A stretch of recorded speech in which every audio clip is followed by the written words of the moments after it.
New normal adalah digital world. Tata kelola dunia yang baru adalah dunia digital. Digital ekonomi, digital payment, digital living. Kita juga semua tahu bahwa kaum milenial, generasi Z, dan generasi di bawahnya adalah generasi terkoneksi dengan digital atau disebut Gen Z, generasi connected. Saat ini, 60% populasi di Indonesia adalah mereka yang berusia di bawah 40 tahun. Dan kepada kalian, saat ini saya ingin berbicara. Sahabat muda, ini adalah era kalian. Saya dan kami yang berusia di atas 50 tahunan adalah generasi pengantar. Kami adalah generasi perantara. Kami harus mengantar Anda terbang. Take off segera. Dosa saya kalau menghalangi kalian untuk tidak cepat-cepat mengendalikan dunia ini. Salah saya kalau menunda kalian untuk bisa menjalankan apa yang kalian miliki, yaitu potensi menjadi yang terdepan. Selama 3 tahun ke depan, inilah masa yang sangat penting. Kalian harus menguasai ekonomi digital secara mumpuni. Kita melihat sebentar apa yang terjadi dalam The Tale of Two Countries. Kedua negara Amerika dan Tiongkok yang sedang berperang, yang ditunggangi para globalis. Secara militer, Amerika masih mendominasi.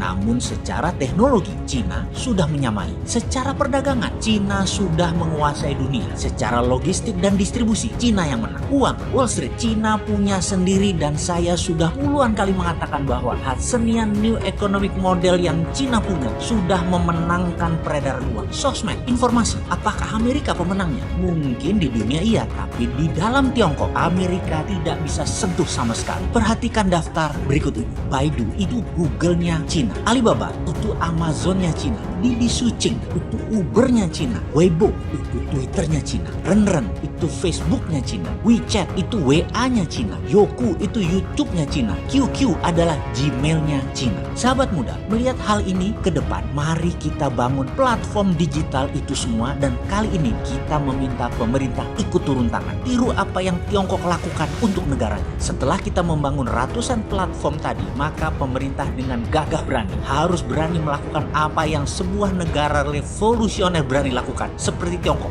blok yang asing-asing itu. Uber tidak boleh masuk Cina sampai Didi Sucing menguasai 80% pasar Cina. Alibaba menguasai 80% market, baru Amazon boleh masuk. WeChat menguasai 90%, baru WA boleh masuk. Weibo menguasai 80%, baru Twitter boleh masuk. Itu nasionalis namanya. Pejabat kalau berani kayak begini, itu baru namanya patriotis. Dan kalian sahabat muda harus bisa membangun platform itu semua, sehingga ketika pemerintah melakukan tindakan proteksi tadi, kalian sudah siap. Sekali lagi saya ingatkan, 3 tahun ke depan adalah masa yang sangat cepat, dan kita semua tahu dalam 3-6 bulan ini saja kalian bisa membangun semua platform tersebut. Kemudian di semester 2 tahun ini juga, tahun 2020, mulailah jalankan platform-platform tadi, sehingga secara sederhana bisa dikalkulasi di tahun 2022 ketika 80% 5G sudah menjadi platform komunikasi, ditambah aplikasi sosmed beragam tadi sudah menjadi milik bangsa, Indonesia sudah menjadi negara digital. Itulah new normal, itulah tatanan dunia baru di tahun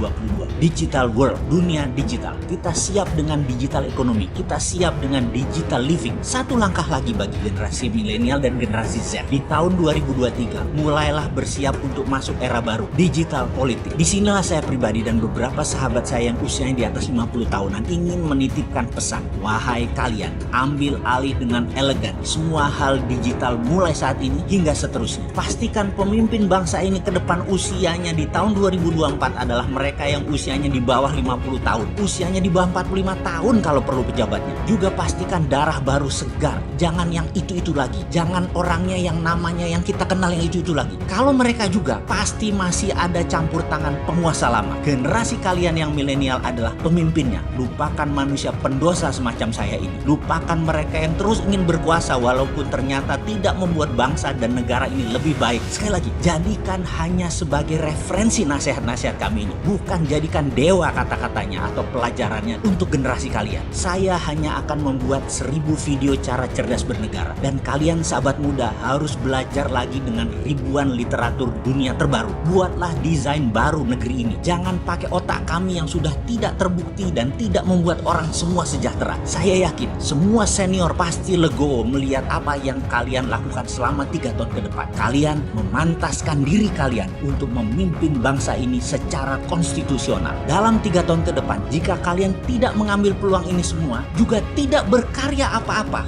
maka saya di tahun 2023 pasti akan menghardik kalian. Kemana aja lu?